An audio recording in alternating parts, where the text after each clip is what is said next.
ପଖାଳ ଭାତ ସାଙ୍ଗକୁ କଞ୍ଚା ଲଙ୍କାର ମଜା ଯିଏ ପାଇଛି ସେ କେବେ ଭୁଲି ପାରିବନି। ଆପଣ ଏ ଆଚାରକୁ ପଖାଳ ଭାତ, ଗରମ ଭାତ, ଆଳୁ ପରଟା, ମୁଢ଼ି ମିକ୍ସଚର ସହିତ ଖାଇପାରିବେ। ନମସ୍କାର, ରୋଜି ଆନିସା ୟୁଟ୍ୟୁବ୍ ଚ୍ୟାନେଲକୁ ଆପଣଙ୍କୁ ବହୁତ ବହୁତ ସ୍ୱାଗତ। ଚାଲନ୍ତୁ ଏବେ ଭିଡ଼ିଓଟି ଷ୍ଟାର୍ଟ କରିବା। କଞ୍ଚା ଲଙ୍କାର ଆଚାର ବନେଇବା ପାଇଁ ଏଠି ମୁଁ 250 ଗ୍ରାମର କଞ୍ଚା ଲଙ୍କା ନେଇଛି। ଦେଖନ୍ତୁ ପୁରା ବଡ଼ ବଡ଼ ସାଇଜର କଞ୍ଚା ଲଙ୍କା ନେଇଛି। ଆକୁ ଆମେ ପ୍ରଥମେ ଧୋଇ ନେବା। गोटे बड़ जगार मुझे पानी आनी से लंका को देकी 2 ରୁ 3 थर भल भाव धोई नेबी। धोइबा परे आमे आचार बनैबा। ए लंकार जिते भी डस्ट थी सब बाहर जीव एमती आम 2 थर भल भाव धोई नबा। लंका को मुझे भल भाव पूरा धोई देछि। आ जहाँ भी टिके पानी अच्छी आम एमती टिश्यू रे बा हूँ कटन कपड़ारे एमती पोछि नबा। देखो कहीं लंकार पानी रही आम आचार आमर जल्दी खराब हो आम लंका को भल भाव टिश्यू टे पोछि नबा। एबे देखो मुझे लंकार पानी सब भल भाव टिश्यू पोछि नहीं। एबे लंकार डेम्फ को सब आम एमती छड़े नबा। कहीं धोया पूर्व जदि आम एमती यार डेम्फ छड़े था पानी पशि जाता से धोई सारापर या डेम्फ सब केमती छड़े नेबी। एबे मु सब लंकार देखो डेम्फ को सब भी छड़े नहीं सब लंकार।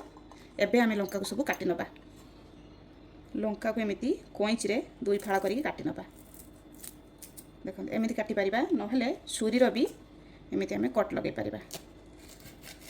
देखो आपन को जोटार सुविधा आपन से भाव में काटिबे। छुरी हो कईची हो आम काटि नबा। सब लंका को मुझे एमती काटि नेबी।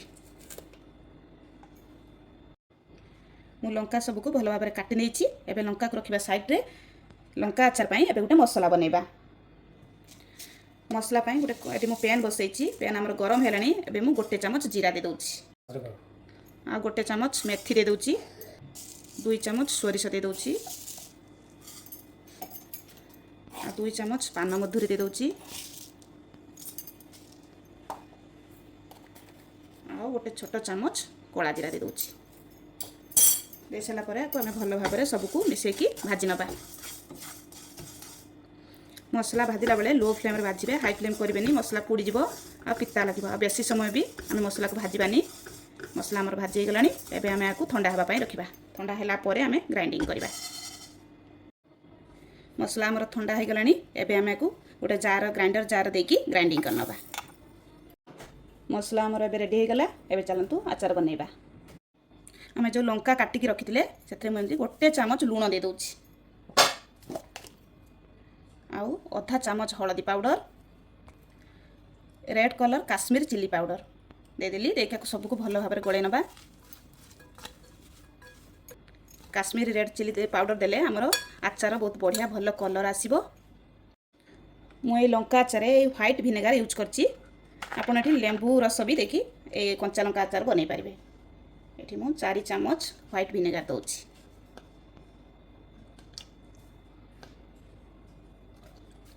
लेंबूर मंजी बाहर करिकी तार रस को चिपुड़ी आपन देकी भी ए कंचा लंका आचार बनै पारिबे। आको भल भाव सब गोले नबा। विनेगार देले आचार हमर बहुत दिन पर्यंत रहिबो खराब हेबनी आचार। एबे मु भाजी की रखिथिबा मसला को पाउडर कर देछि। एथरे मसला को एबे दे दउछि। मसला दे साला परे हम भल भाव मसला सहित लंका को गोले नबा। एबे आमे आधा कप सरसो तेल को गरम करदबा। बेसी गरम करबानी। उषुम उषुम गरम करिकी आचार रे दे दबा। तापरे आमे ताको भल भाबरे गोळे नबा। मसला सहित कंचा लंका और मसला सरसो तेल को भल भाबरे मु मिसे नेची। एबे आमे याको गोटे कंटेनर जार रे भरिकी रखिबा।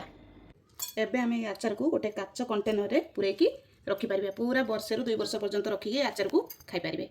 रुटी, पूरी, परोटा, भात सबुथिरे आचार आमे खाइ परिबा। जदि आजिर रेसिपी आपण मानक भल लगे लंका आचार रेसिपी लाइक शेयर कमेंट करंतु। मो वीडियो रे नुआ देखुतिले मो चैनल को सब्सक्राइब करंतु।